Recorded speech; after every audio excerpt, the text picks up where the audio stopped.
कहते हैं कि जब कोई किसी से सच्चा प्रेम करता है तो उसे पाने के लिए वह कुछ भी कर सकता है। यूं तो आजकल प्रेम के किस्से आम हो चले हैं, लेकिन इसके प्रसंग हर काल में मिलते हैं। फिर क्या राजा क्या प्रजा सब किसी न किसी के प्रेम में रमे पाए गए। आपने पृथ्वीराज सिंह चौहान का नाम सुना ही होगा, जिन्होंने बचपन में ही शेर का जबड़ा फाड़कर अपनी वीरता को प्रदर्शित किया था। ये वही पृथ्वीराज थे जिन्होंने मोहम्मद गौरी को एक बार नहीं बल्कि 17 बार परास्त किया और जिन्होंने अपने प्रेम के लिए दूसरे राज्य की सीमाएं लांघने में भी देरी नहीं की। इस महान योद्धा की प्रेम कहानी सुनकर आप तड़प उठेंगे और कहेंगे कि इश्क हो तो पृथ्वीराज संयोगिता जैसा। आइए चलते हैं इनकी प्रेम कहानी की दुनिया में। सफर के दौरान, शादी समारोह में या फिर किसी अन्य मौके पर आज भी जब हम किसी आकर्षण से परिपूर्ण व्यक्ति विशेष को देखते हैं तो अपना दिल दे बैठते हैं। पृथ्वीराज चौहान के साथ भी कुछ ऐसा ही हुआ था। बात उन दिनों की है जब पृथ्वीराज चौहान दिल्ली की राजगद्दी पर बैठे थे। इसी समय उस समय के मशहूर चित्रकार पन्ना राय पृथ्वीराज चौहान समेत बड़े राजा महाराजाओं के चित्र लेकर कन्नौज पहुंचे, जहां उन्होंने सभी चित्रों की प्रदर्शनी लगाई। पृथ्वीराज चौहान का चित्र इतना आकर्षक था कि सभी स्त्रियां उनके आकर्षण में बन गयी।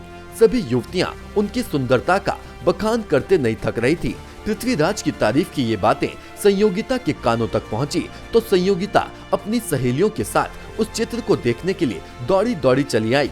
चित्र देख पहले ही नजर में संयोगिता ने अपना दिल पृथ्वीराज को दे दिया। उनके दिल में घंटियां बजने लगी। वह अब तय कर चुकी थी कि शादी तो पृथ्वीराज चौहान से ही करेगी, लेकिन किसी भी प्रेम कहानी में अगर विलन ना हो तो वह कहानी जाने क्यों पूरी ही नहीं होती। पृथ्वीराज और संयोगिता की प्रेम कहानी के विरोधी थे संयोगिता के पिता जयचंद महाराज। जयचंद और पृथ्वीराज चौहान में कट्टर दुश्मनी थी, इसलिए ये मिलन आसान नहीं था। पर कहते हैं कि प्यार अपना रास्ता निकाल ही लेता है। संयोगिता ने भी इस समस्या का तोड़ ढूंढ लिया। उनके इस तोड़ का मुख्य पात्र बना चित्रकार पन्ना राय, जिसे पहले संयोगिता का एक सुंदर चित्र बनाना पड़ा, फिर उसे ले जाकर पृथ्वीराज चौहान को दिखाना पड़ा। चित्र में संयोगिता की यौवन को देखकर पृथ्वीराज चौहान भी मोहित हो गए और उन्होंने भी एक पल में संयोगिता को अपना दिल दे दिया। संयोगिता का तीर निशाने पर लग चुका था, जिस कारण अब प्रेम की आग दोनों तरफ लग गई थी। बस एक चिंगारी भर की देर थी।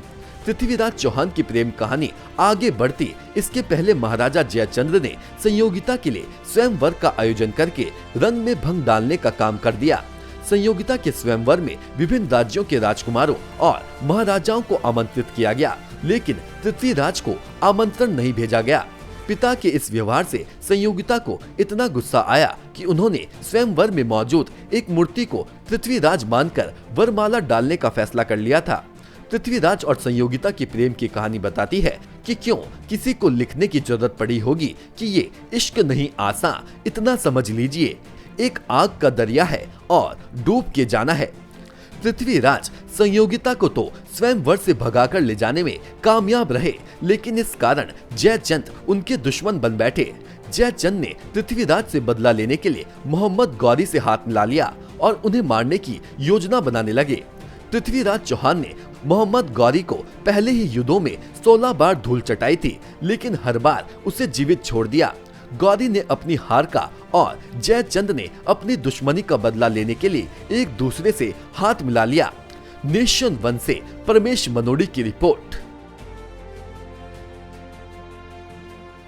नेशन वन की खबरों के अपडेट के लिए आप हमारे चैनल को लाइक करें, सब्सक्राइब करें, पसंद आई वीडियो को शेयर करना ना भूलें और ज्यादा जानकारी के लिए लॉग इन करें www.nation1.tv पर।